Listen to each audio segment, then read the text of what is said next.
It is February 19th, 2025, and Zelensky is currently finding out the hard way what happens when you bite the hand that feeds, as he publicly calls out Trump, claims that the new US president is in a disinformation bubble, he's believing Russian propaganda, and that Ukraine suddenly is not for sale.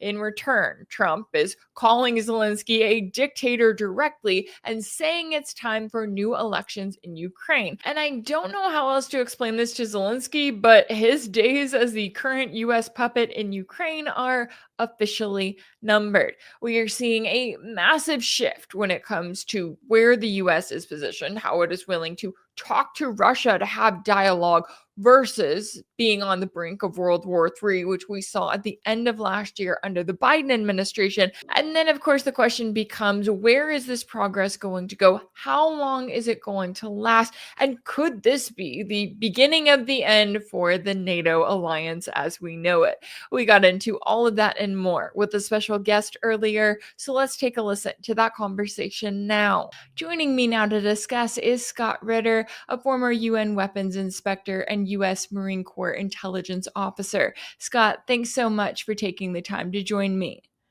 Thank you very much for having me. Now, I want to get your take on the latest here, because of course we've been watching this week as officials from the US and Russia held their first in-person talks in over 3 years on Tuesday. And now you have Zelensky continuing to lash out because Trump straight up called him a dictator and is calling for new elections in Ukraine. And you've got Zelensky claiming that Trump is falling for Russian propaganda, stuck in a disinformation bubble, and that Ukraine is not for sale. That may be the first we've heard of that. But how do you look at this current situation? And yes, Zelensky is desperate, but how dangerous is he when it comes to really digging in his heels and trying to stay in power? I mean, the key there is, how extensive is his power base in Ukraine? Meaning how, who and for how long is willing to support him, regardless of the cost. I think most Ukrainian officials have acknowledged that without continued U.S. aid, military and financial, that Ukraine cannot sustain this conflict for very long. Some have put, a timeline of 2 months. I will give the Ukrainians more credit than that, and say that they could probably hold out for several months. But two, the burden that will put on Europe is immense, and Europe's not prepared to pick up this burden by itself. They are talking about the various things they can do. And so far, Europe is not able to generate the extra $100 billion worth of aid that would be required to replace, the American aid stream. And I think a lot of Zelensky's support comes from Ukrainians who believe that he represents the conduit to the West, that whatever vision or fantasy they have about being part of the West, being part of the EU, being part of NATO, is contingent upon, his ability to interface with Western leaders and influence Western leaders. And that if it becomes apparent that he no longer possesses that capacity, that in fact his continued presence as the president achieves the exact opposite, as it appears to be doing right now with the United States. I don't think he is well served by his advisors in lashing out against President Trump, who is notoriously thin-skinned and takes everything personally. And you see that with the exchanges taking place right now. Trump is now taking extreme positions, which may be fact-based. I mean, I actually share many of the conclusions that Donald Trump is reaching. But, the thing is, this isn't something that Trump was saying a week ago. This is something that Trump's saying now, which means that, whatever hope Zelensky might have had that Trump would have held on to more moderate points of view that could have guided him in negotiations with Russia over the future of Ukraine, those are dashed because Trump now is literally saying the same things the Kremlin is saying about Zelensky without any prompting from the Kremlin. One, that shows that these are his true beliefs, and that this was the direction the United States was going to head in regardless under Trump. But two, he just made it easy um, for the United States to jettison Zelensky. And I think that's the direction we're heading right now. And it will come from within Ukraine. I think the moment the Ukrainian elites that have protected Zelensky and sustained Zelensky realize that the longer he is in power, the worse the situation is going to be for Ukraine. That today is the best day Ukraine's going to have for the rest of its existence. And if they wait until tomorrow, tomorrow will be worse. And one guarantee is the day after tomorrow will be even worse than that. It's just going to get worse. It is not going to get better for Ukraine. And the reason is because of its leader, Zelensky. And I think that that message is going to be, is going to resonate within Ukraine, within the elites, military, economic, political. And Zelensky is not long for being president of Ukraine. Yeah, it's interesting to see the kind of fall from grace. And many US puppets go through this, right? They start out as a champion, they start out as, team with the US. And now Zelensky is finding out that when you start to fall from grace, you become the bad guy. You were the one who was blamed for much of this. Even though when you look at someone like Zelensky, it's like, yeah, he started out in 2019 campaigning on wanting peace with Russia. And then, as we've seen, that has now turned into wanting all of NATO to join in on World War III with Russia. And it's been interesting to watch how, in just a matter of months, you've seen the US go from on the brink of World War III under the Biden administration to now, with the Trump administration, actually having dialogue with Russia. And I know that, Trump campaigned on the fact that he wants the war in Ukraine to end. That is a campaign promise he needs to do everything he can to follow through on. But I also look at the situation and I go, okay, is this about the US establishment realizing this situation is bad? We are not going to win. There is no victory for NATO. There's no beating Russia. Let's just get out of Ukraine, and this is the perfect way to do it. Or is this about Donald Trump coming in and deciding that he doesn't want to deal with this war anymore? Is it a mixture of both? How do you see this current situation when it comes to the way that the US is handling it and now doing a 180? Well, first of all, I think it's safe to say that the U.S. establishment is dead set against what Donald Trump is doing in Ukraine and with Russia. Unfortunately, the U.S. establishment has been influenced for some time now by what I call the Putin whisperers. That is a class of academics and government professionals who have cut their teeth on Russia, not from the perspective of the Cold War. How can we not just oppose the Soviet Union, but how can we get along with the Soviet Union? Sort of a Reagan model, even a Bush model, Papa Bush. But instead have adopted the Clinton, Bush, Obama, Trump in his first term, Biden approach of Russia is a adversary. And since 2016, Russia is the enemy. And that everything that comes out of Russia is bad. And everything that Putin puts out is propaganda. And Russia is to be opposed in every way, shape, or form.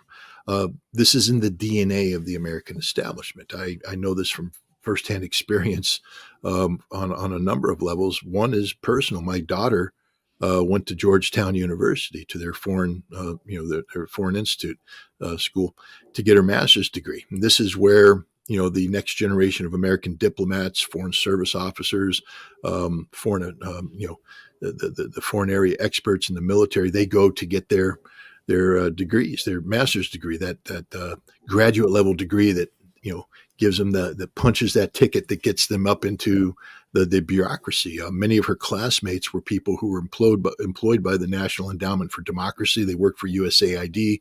They worked for the various entities under the NED, the Republican Institute, the Democratic group, the group that works for the trade unions, and they were involved in regime change operations around the world.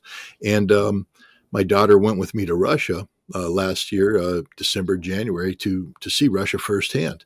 One would think that would be something that would be desired by an institution looking to better know how to deal with Russia, that you would want an element of reality in there. And she wasn't, she's not cut from the Scott Ritter piece of cloth. That she's far more skeptical about Russia, far less willing to give Putin a break, far less willing to take what the Russians say at face value.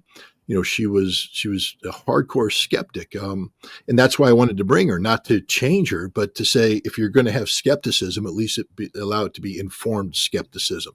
So you don't say the reason why I'm skeptical is because my professor told me to be skeptical. The reason why I'm skeptical is because I went to Russia, I saw this, and I have questions and I don't have good answers for it. That's fair. So I brought her, and I would say that generally speaking, she came back with a more positive impression of Russia, definitely a more positive one than she entered Russia with. She still had questions, though. She was engaged in the process of trying to figure things out still, which is the way you want it to be. She got back to Georgetown, and instead of embracing this journey of discovery that she was on, they shut it down. How dare you travel to Russia? How dare you meet these people? How dare you go over there and get into the den of the beast? How dare you? How dare you? And they attacked her personally. That's the establishment. That Georgetown is one of those institutions of higher education supposed to be encouraging open thinking and things of that. And they don't. They do the exact opposite. They just rubber stamp.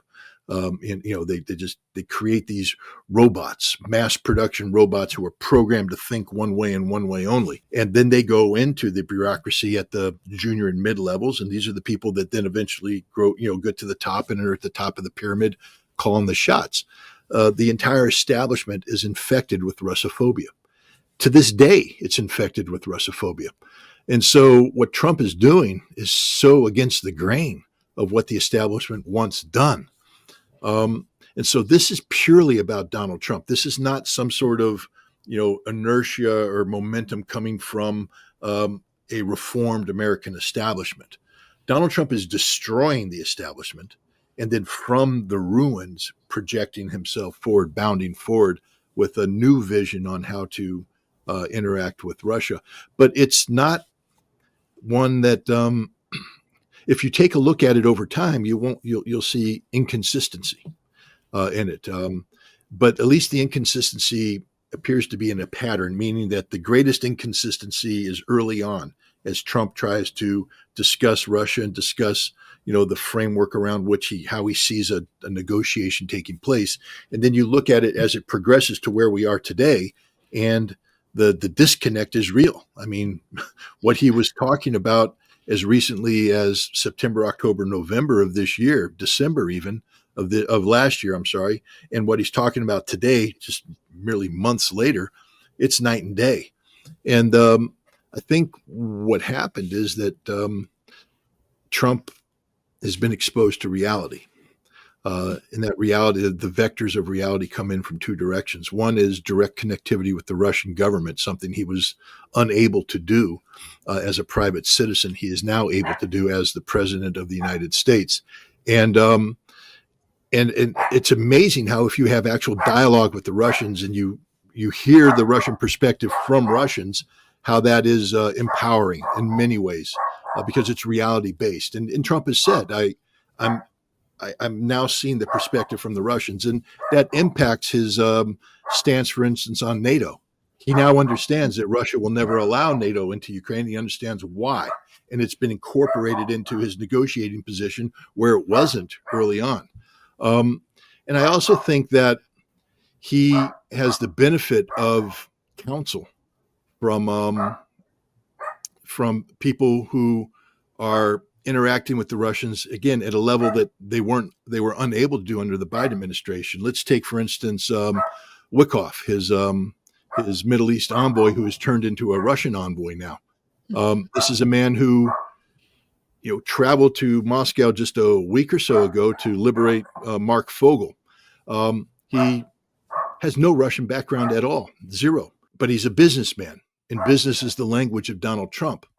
And his principal counterpart in Russia is Kirill Dmitriev, who runs the Russian investment, sovereign investment fund. They speak the language of business. If you take a look at the discussions that took place in Riyadh, these discussions were driven by economic concepts. That the war in Ukraine, the conflict in Ukraine, was actually something that was put on the back burner, saying we agree that we need to find a solution, but that's going to be done by other people. We're going to talk about a bigger picture, and it was a much more mature dialogue and discussion than one could ever have anticipated coming from Donald Trump in November of last year, where his principal principal interlocutor on Russian issues was Keith Kellogg. Keith Kellogg was supposed to deliver the keynote address at the Munich Security Conference. And suddenly he's not in Munich. J.D. Vance is. He was supposed to go to NATO, but Pete Hegseth's there. And instead, Kellogg goes on this sort of, consolation prize tour. You get to go to Poland, you get to go to this. But he's not a player. He's not a key player. And any role he plays in the future won't be as the principal advisor, but rather as a person designated to implement concepts that have been derived by others. And the key player here is Wickoff. I think he's the key player. Yeah, and it's been interesting to see too, exactly as you're noting there. And I'm sorry that your daughter has had to go through such a frustrating experience dealing with Georgetown, because it's like, yeah, when you learn new information, when you experience new things in new countries, your viewpoint is going to change. And it's interesting to see how the US establishment is in this place where they're like, no, we will tell you what your viewpoint is. You don't need to learn anything outside of these four walls and what we tell you you need to believe about Russia. And they're scared that maybe if you go to Russia, you're going to come back with some different viewpoints, and rightfully so. And that is one thing that I will give Trump credit for, is that he's looking at the situation and he's going, wait a second, you're seeing him say it. He's like, we've given them $350 billion. Zelensky has said he can't find half of it. Something is wrong here, right? This is not a good business deal. And on top of that, you also look at how much money all of these US companies have lost because they can't do business in Russia. And it just goes on and on. So we have Trump kind of ushering in this new era of, okay, let's look at this in a reasonable light. Yes, we don't want World War III, but obviously, we also don't want to stay in this current place where we are with Russia. But then you have the fact that you have all these politicians in Europe who are in the place of hating Russia, right? They have believed the establishment. They are the establishment. And so several leaders from Europe get together in Paris to have their own kind of rival meeting. And it was comical to watch just because they couldn't even come together on a real statement of what they all agreed on, right? You've got people like Keir Starmer who are like, yeah, let's send troops. And then you have some other more reasonable leaders in the mix. But it just serves as a reminder that for 3 years now, they have tried to act like the NATO alliance is so unified, right? It's all about unity. And now we're seeing that when you take away the backbone of the NATO alliance, which is the US, and you change their viewpoint, all of a sudden the rest of the alliance doesn't know what in the world to do. So how do you view the true state of NATO and where it stands right now? Diana Collier is the editor at Clarity Press, and that's the publishing company that has been publishing me for the last several years, and I'm deeply grateful to them for that. She's been on my case for some time now to write a book about the future of NATO, and I kept telling her time's not ripe yet. That there are things going to happen that we want to happen before this book comes out. And I just contacted her last week and said, I'm getting ready to write the book. And I think this time next year, this issue will be resolved, that will be ripe. And the conclusions of the book, which are that NATO is finished, will be manifest and the book will be timely. NATO is over. It's fatally wounded. It's unsustainable. As you pointed out, NATO cannot survive without the United States. And we saw this. We saw in this meeting, which, by the way, was curious. These were European leaders who were insulted that America did not invite Ukraine to the table in Riyadh. So they came together in Paris to discuss Ukraine without Ukraine. It just goes to show how low Zelensky has sunk. But even when you have Keir Starmer, who almost in stand-up comedian fashion talks about deploying the British Army to Ukraine. The British military would be hard-pressed to deploy 2 battalions to Ukraine, and sustainability would all be almost impossible. But and then the French are like, yes, we're going to deploy 2. They'd be lucky to get a regiment in there. That's it, 6,000 guys. That's all they could put in. The British could get 1,200. That's it. They are incapable of doing anything more than that. And you see, the French at the end. I think Macron, or maybe his prime minister, we're ready to do this, but we must have the American backstop. So you aren't ready to do it. I mean, that's the bottom line, is you're not ready to do it. And so now let's just back up for a second and take that conclusion, which is this is an issue where the key leaders of Europe came together and said, this is so important that we're even going to, go against the grain of, the United States and challenge America. When it comes to the military, they have nothing. It exists on paper only. There's no meaningful military capacity, especially when it comes to power projection. It is literally an empty suit, a paper tiger, whatever term you want to come up, a house of cards. We could just go on all day coming up with, how to describe, the reality of NATO without the United States, without the American backstop. Now, one would think that they would have learned from the lessons of Zelensky that if you need America to keep you alive, the last thing you should be doing is insulting America. But these guys came in already snake bit. You see, they had bought into the Biden formulation of relationships, premised on the notion that the American president would be willing to stand before the international world and proclaim loudly and repeatedly that America has a sacred bond, a sacred duty, a sacred obligation to NATO, which is a lie. It was a lie when Biden said it. We have no such sacred duty, obligation, or honor. But Biden was pontificating, and Europe bought into that. And then Europe doubled down by, engaging in Ukraine decisively, because in the aftermath of the humiliation that NATO suffered in Afghanistan at the hands of the United States, this was their last chance for redemption. This was their last chance for relevance. They had to make Ukraine work. So they went in very strong in hopes of dragging America in with them, and it almost worked.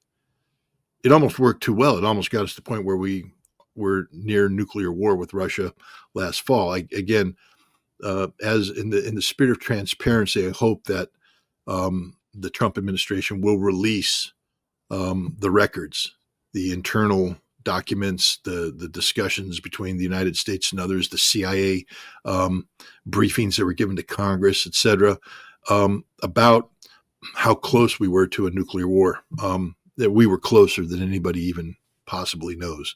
And the Biden administration was ready to have a nuclear war with Russia. We got a hint of that when the director of plans for the Strategic Command, the guy who does the war planning, spoke on November 26th, I believe, at the Center for Strategic and International Studies in Washington, D.C., and said that we are ready to have a nuclear exchange with Russia and win. I mean, so there's the fantasy that we can win a nuclear war, which is problematic. I mean, in so many levels, because you can never win a nuclear war. But their preparedness to do this, and when you couple that with a conversation I had with a senior Democratic,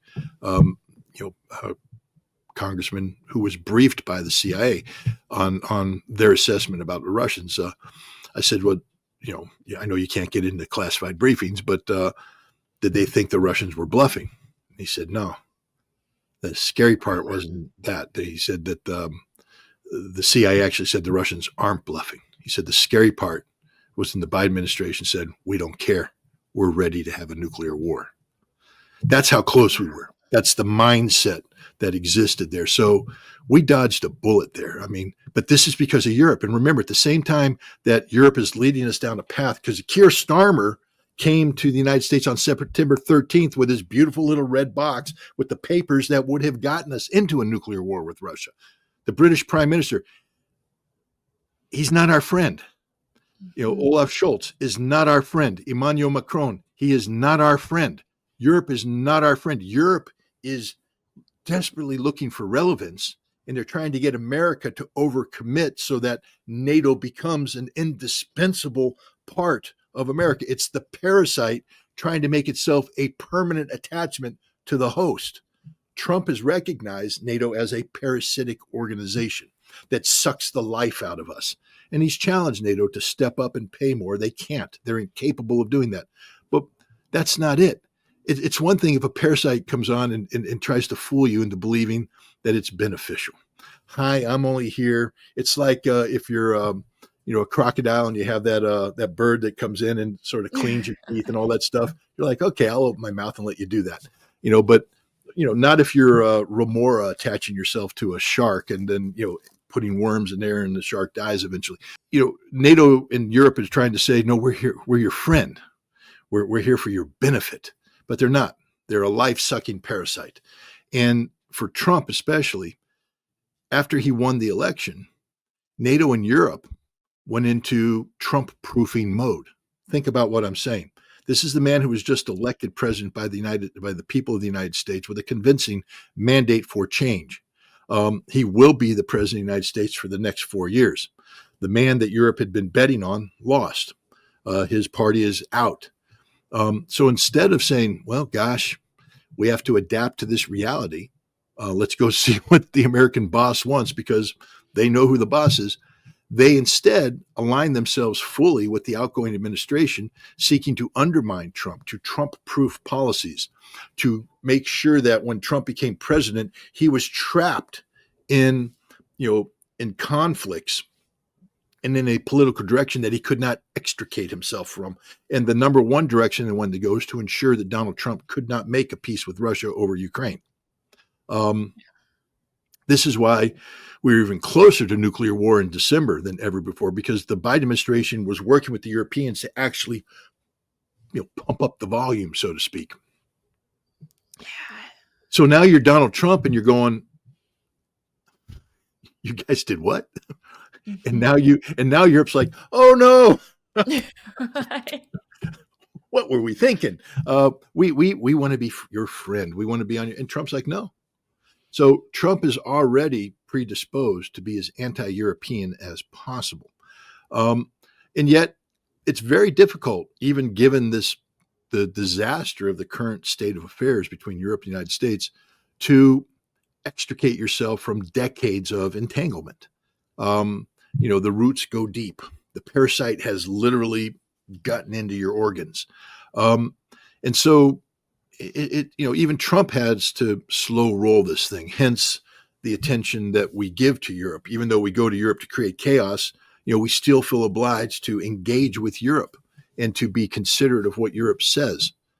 But then Europe does a Zelensky and starts insulting the president, starts insulting America, starts insinuating that they call the shots, not America. And then the best one is, we can go it alone. We don't need America, which is music to Trump's ears going, really? Mm-hmm. I thought for a second that this divorce meant that I was going to have joint custody of the problem child. But you're telling me you want sole custody of the problem child. I'm on board. It's all yours. Europe has committed suicide, literal suicide, because Trump is going to jettison the Ukraine issue from the American problem set. And he is going to turn it all over to Europe, and Europe can't handle it. So Europe says we want a seat at the table. Listen to what the Americans are saying today. You don't get to sit at this table. This is the American-Russia table. This is the big boy table. You guys are the insubordinate teenagers in the back of the house that have been put there to stay away from bothering the adults. But eventually we're going to send the leftovers to you so you finish it up so we have clean plates. That's what's happening here. That's the table Europe gets to sit at. And that's what they've said. When this is done, listen to Rubio. He said, we can't tell Europe to lift sanctions. Those are European sanctions. I think they just passed their 16th cycle of sanctions, or tranche, or whatever they call it, as if Russia is panicking now. I think I got several emails from my Russian friends saying, we have to surrender. Sorry, Scott. We can't withstand European sanctions anymore. It's all over. No, Russia could care less. But what Rubio said is, for Europe to lift the sanctions, Europe has to make good with Russia. not Europe and America. America is going to make good with Russia no matter what. We're going to resolve this issue from our perspective. It's up to Europe, and Europe is abandoned. And the other thing that is happening now is that Trump no longer trusts Europe as a singularity. He has said this on several occasions, that he is stopping any interaction with Europe as a singularity, meaning that Ursula von der Leyen and Kallas, is she from Estonia? This new foreign minister of the European Union, Kelly Kallas or something of that nature, who just on a daily basis is insulting America. Again, pro hint to people out there.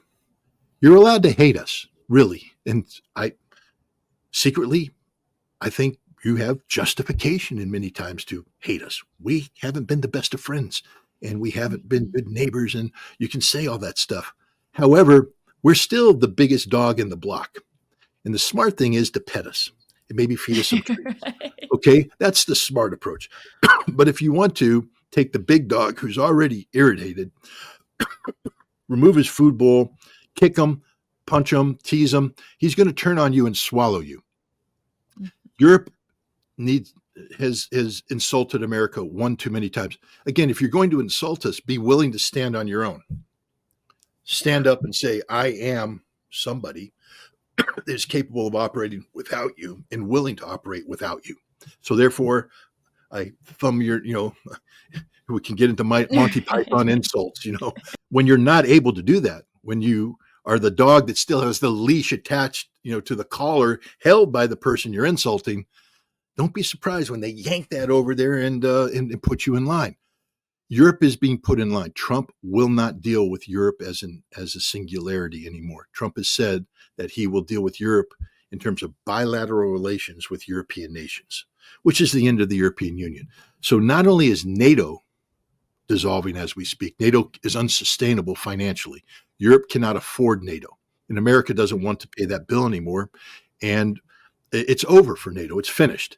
So now NATO has to look at transition into a European military alliance. They can't afford that either, because in order to do that, you have to speak in one voice. And as you said, the comedy show out of Paris proves that they're incapable.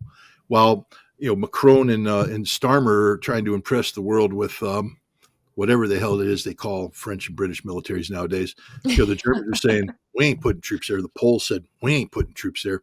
The Baltics are saying they might, but they don't have any troops to put there to begin with. The Romanians are saying, hey, if this president gets elected, we're out of the whole ball game. The NATO bases you have right now, which are essential for what you're doing in Ukraine, they're finished. They're shut down. You won't have that anymore. It's over. Game, set, match. Russia has won. That's where we're at today. NATO will not survive. I used to say NATO would not survive the decade. I don't think NATO survives another year or two.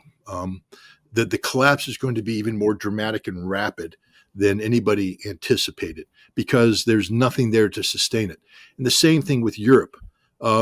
We have these elections in Germany next month. And if AfD wins, which was unthinkable a month ago, but now the momentum is unreal. The momentum towards total rejection of everything Germany has stood for up until now, which from the German perspective is bad. Deindustrialization, open immigration policy, which has created problems in terms of German identity and German stability. AfD is coming in. I'm not saying that I applaud or even understand the totality of their platform. I'm superficially conversant in AfD. I don't pretend to be, totally on board. So when I see Elon Musk, cheering on AfD, I don't know if that's the right thing to do or the wrong thing to do. I just let him do his thing. What I do know is AfD wants an end to the war in Ukraine, and AfD wants out of the European Union. And whether I support that or not is irrelevant. What I can say is that if AfD wins this election in Germany, and there's a good chance they will win this election in Germany, that is a game changer for Europe. That's the end of NATO, the end of the European Union in hyper accelerated form. The same thing with Romania. They get this guy who's the front leader right now to be president. Romania is out. And I don't think the world understands how essential Romania is to the NATO projection of power support into Ukraine. You cut off Romania, you're dead. You're done. Everything has to come through Poland, and that's a much more predictable lifeline. And the Poles are not as enthusiastic as they once were. We put far too much attention on Sikorsky and his ridiculous pronouncements, and we ignore the fact that there's a significant constituency inside Poland, to include in the Polish military, that doesn't want to have anything to do with a war with Russia, especially now that NATO is falling apart. I mean, Poland is looking at the gamble they made in pushing to become the forward leading edge of NATO. Get American troops in here. Get America committed to this. We're leaning forward. Boom, boom, boom, boom, boom. Suddenly they're going, oh, we led forward too much. We've been abandoned, and now we need to start pulling back. And the Balts are about to learn a heavy lesson in humility, because, again, we come back to Macron and Starmer, being bold, but only if there's an American backstop. What happens when Trump pulls the troops out of the Baltics? When America says we're not committed to these NATO battle groups, those battle groups dissolve. And now the Baltics are 100% on their own at a time when they are posturing themselves to somehow confront the Russians in the Kaliningrad enclave with some sort of naval blockade, and we're going to go after the shadow fleet. And Trump's going to say, well, we know what Trump's going to say. Same thing he said about European troops in Ukraine. Hey, if you guys want to put your troops in part of ceasefire, I mean, that's between you and the Russians. But there will be no American involvement. And most importantly, there's no Article 5 protection, which means when the Russians kill you all, which they're going to do, and Trump has said Russia doesn't want European troops in there. So if Europe insists on putting them in, then Russia kills them. There's no American riding to their rescue, Article 5 protection. They just die. And the Balts have to be very careful, because while the Russians are not inclined to do any major military operation against the Baltic states, it's not what they want. Russia's not going to stand by idly while the Balts try to destabilize Kaliningrad, which is Russia. And it will become violent very quickly and will end detrimentally to the Balts. And because NATO won't be able to respond, because the United States won't allow it to respond, it just further underscores the reality that NATO is, nothing more than a paper tiger. Yeah, it's crazy to me to look back 3 years, and I remember at the time thinking, okay, what is NATO doing here, right? They think they are going to make Russia the most sanctioned nation in the world, that Russia's economy is going to fall apart and the Russian government's going to be overthrown. Clearly, none of that worked, but I feel like I'm going through the same range of emotions again, looking at Europe and going, okay, what exactly do you think you're going to accomplish here? And how do you not see the writing on the wall, which Trump is really trying to spell out, which is, okay, we are moving into a new era. We are moving on. We are looking away from World War III. That is the goal right now when it comes to relations with Russia. And they still cannot get on board. And I agree. I think it's going to be to their own detriment at the end of the day. It's curious because we talked earlier about, what's motivating Trump, et cetera. Trump has made some statements about BRICS. BRICS is dead. And if they go after that BRICS currency, I'll tariff them 100%. And so BRICS is dead. And I'm like, Donald, if you remember when Vladimir Putin pulled the 100 BRICS note out in Kazan and said, hey, look at this beautiful piece of paper here. He said, we don't really want to do this. He said, de-dollarization isn't what we're pursuing. In fact, we all want to use the dollar. But you got to let us use the dollar. And if you don't let us use the dollar, then we have to find an alternative. And so, Trump now is, all of the BRICS nations said, we're not de-dollarizing if you let us use the dollar. And Trump realizes that. Trump understands that in order for the dollar to be, the international currency, the reserve currency of the world has to be able to use the dollar. And so one of the important aspects of the Russian-American dialogue taking place, and this is, again, why I emphasize Wickoff and Dmitriev's involvement, because they're the shot makers here. They're the ones making this thing work. Everything else falls in behind the economic picture. Trump is going to open up the Russian economy to American investments in the American dollar. Now we come to Europe. And the Russians are already saying, all the European companies are starting to line up and say, hey, we're ready to come back, and all the design. But there's pushback inside Russia because you see, when Europe withdrew, there was a vacuum created. And part of the Russian resilience has been the ability of Russian investors and entrepreneurs to step up and fill the gap, especially when it comes to clothing and I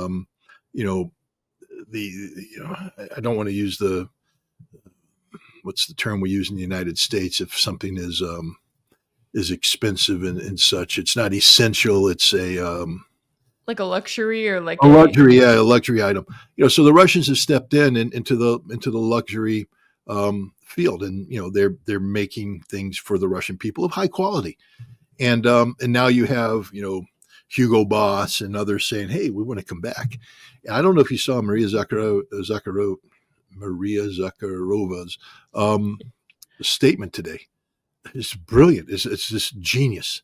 She said, you guys want to make us believe that you're independent businesses, but when we didn't kick you out, you opted out by obeying the orders of your masters in Europe, which means that you're not businesses, but you're economic weapons. Your weapons that can be employed anytime your political masters decide it to be employed. So forgive us if we don't want to let Hugo Boss back in. You, by the way, made the uniforms for Nazi Germany. If we don't want to allow this person back in, you're the ones who did this. And she linked the big companies and she linked them all to, supporting the Nazis.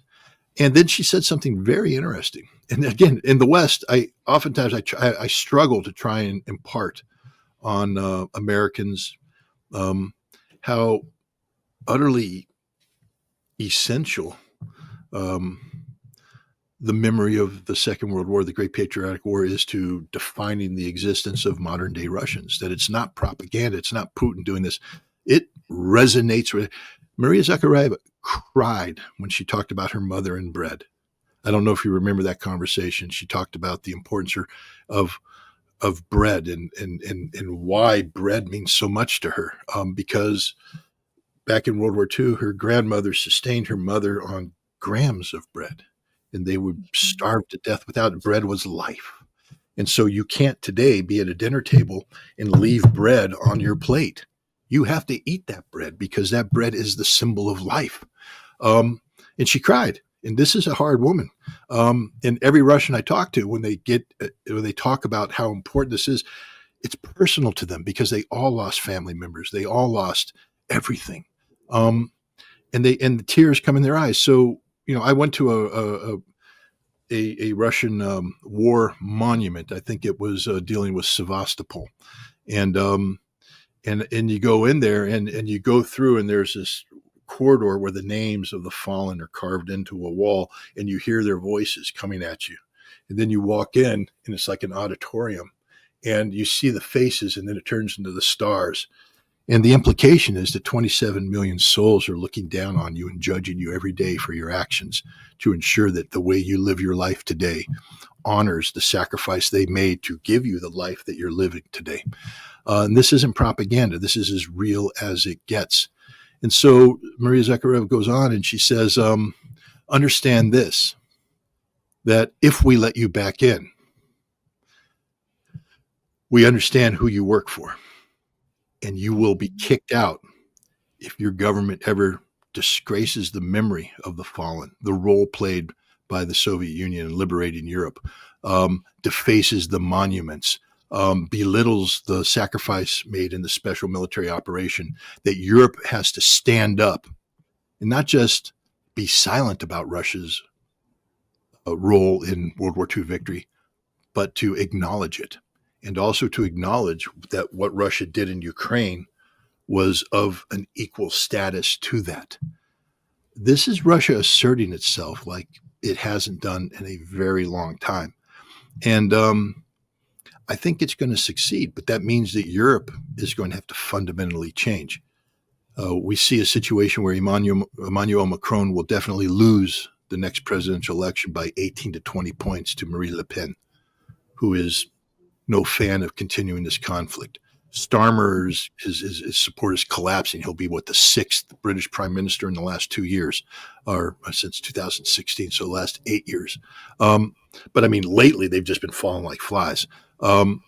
You've got potential change, dramatic change in Germany, change in Romania. I feel sorry for Meloni in Italy because she's like, do I want to be, Right. or anti-Europe? What am I supposed to be? I don't know, because Europe's falling apart around her. She was invited to, Mar-a-Lago to be with Trump, because I think, she's the one European leader that isn't permanently tainted with, a Russophobia. But Europe's falling apart, and it's all over for Europe as it currently is configured, and we're looking at something totally new emerging. And this is where I come back to people who, try to belittle Donald Trump. If you don't understand that Trump has initiated a revolution that has already redefined America, America will never be the same after this. Key institutions are collapsing because they can't justify their existence, because what they were doing was a lie. There was no transparency, was un-American. The Department of Justice will never be the same, after this. The FBI, if Kash Patel comes in, will never be the same. The USAID is already totally redefined. Department of Education, we can go on and on. There is a revolution here at home, and that revolution, by destroying the establishment, is liberating Trump to go and do things globally that the establishment would never let him do, such as make peace with Russia, such as detach itself from this parasite called NATO. There are fundamental changes taking place in how America operates in the world, for better or for worse. We don't know. The jury's still out. But what we do know is that the game that you and I were talking about this time last year no longer exists. It's a completely new game with new rules that we don't even know what the rules are right now, because everything is so much up in the air. That old Chinese curse, may you live in interesting times. Rachel, we've been cursed. And I guess the good news is that it gives people like you and I job security, because we're going to have a lot to talk about for a long time. Yeah, interesting times. I think that is a good way to sum it up. It's crazy to think we are now just about, as of tomorrow, we will be 1 month into Trump's second term. And in that 1 month, I feel like we have really gone through this just crazy shift. It'll be interesting to see how that takes us into the next 4 years. But I look forward to continuing to talk about it with Well, you. let me just throw one last thing out there, because just a matter of perspective. When you have, because I hear people say, well, Trump only has one term, and so we can write it out. Go back in history, guys. Let's look at 2-term presidents. Nothing happens in their first term. Nothing happens. Maybe some domestic stuff, but on the foreign policy stuff, they aren't liberated to do things foreign policy-wise until their second term. And they initiate the negotiations, and whatever changes are made at the end of the second term. The end of the second term. So they start something, and then it's up to the next administration to see it through. And that's why oftentimes we get reversals and things slow down. So that's why people have been sort of critical of the changes that America is capable of doing, because as Vladimir Putin said, you have a president who says things on the campaign trail, he comes in and the men in black suits and the briefcases come in, and suddenly he changes. Well, Trump has destroyed the men in the black suits and the briefcases. They no longer exist. They're no longer in power, so they can't influence him. And as you said, we're 1 month into the first year of a 4-year term. If you don't understand how revolutionary this is, because the man who is conceiving the changes and implementing the changes has 4 years now, 4 years of follow-up. That has never happened in the history of modern American national security policy or foreign policy, where such dramatic, fundamental, ground-changing, alterations to the American relationship with the world have taken place 1 month into a president's administration. Guys, this is unlike anything you've ever seen. There will be no chance for the establishment to put the brakes on this, Congress to put. Trump has changed everything, and he has 4 years, well, 3 years and 11 months to follow through. Guys, we're in for a hell of a ride. A hell of a ride. Oh, absolutely. And I think the fact that, so many people, they look at Trump and they go, okay, he has 4 years, but what he's doing right now and what he's showing is possible, that's going to live on, right? That's going to be the legacy that the American people look at. And if they like it, if they like the direction that he's going, they say, hey, especially foreign policy wise, we don't want to go towards World War III with Russia, then they realize it's possible to not have to do that. We don't have to live in, the Biden Obama world anymore. So it'll be interesting to see where this goes. Certainly a lot at stake here all around. And I really appreciate you taking the time to join me today to break down all of the latest here. Scott Ritter, a former UN weapons inspector and U.S. Marine Corps intelligence officer. Thank you so much for your time and insight. Thanks for having me. If anything in this video resonated with you, be sure to like it, share it with your friends, leave a comment, and as always, don't forget to subscribe. And if you want to keep up with all of my work, make sure that you're subscribed to my page on Substack.